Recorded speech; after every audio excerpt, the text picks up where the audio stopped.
ஆதித்யராம் குரூப்போட chairman and ஃபவுண்டரான mister Adityaram 2023-2024 நடந்த அரசு பொதுத் தேர்வுல சென்னை கார்ப்பரேஷன் ஸ்கூல்ஸ்ல படிச்சு முதலிடம் பிடிச்ச ஒவ்வொரு மாணவ மாணவிகளை தேர்ந்தெடுத்து அவங்களை ஊக்குவிக்கிற விதமா 11,000 ரூபாய்க்கான காசோலை, சான்றிதழ் மற்றும் விருதுகளை கொடுத்து கௌரவப்படுத்தியிருக்காரு.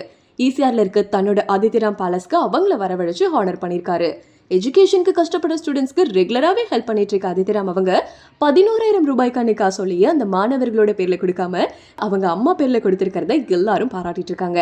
ஒரு தாய்க்கு தான் தன்னோட குழந்தையோட தேவை முழுமையா தெரியும்னு இப்படி செஞ்சது வரவேற்கத்தக்க விஷயமா பார்க்கப்படுது. இந்த பணத்தை வாங்கின அம்மாக்களும் படிச்சு அவங்க குழந்தைங்க இந்த 11,000 ரூபாய் வாங்கி கொடுத்தது ரொம்பவே சந்தோஷமா இருக்கு அப்படின்னு நிகழ்ச்சி அடைஞ்சிருக்காங்க. ஜூன் 9 ஆதித்யராம் பேலஸ்ல நடந்த இந்த நிகழ்ச்சிக்கு வருகை தந்த முதலிடம் பிடிச்ச மாணவ மாணவிகளுக்கு ஆதித்யராம் அவங்க நேர்ல வருகை தந்து தன்னோட கையால இந்த பரிசுகளை வழங்கி அவங்களை என்கரேஜ் பண்ற விதமா பேசி வழி அனுப்பி வச்சிருக்காரு.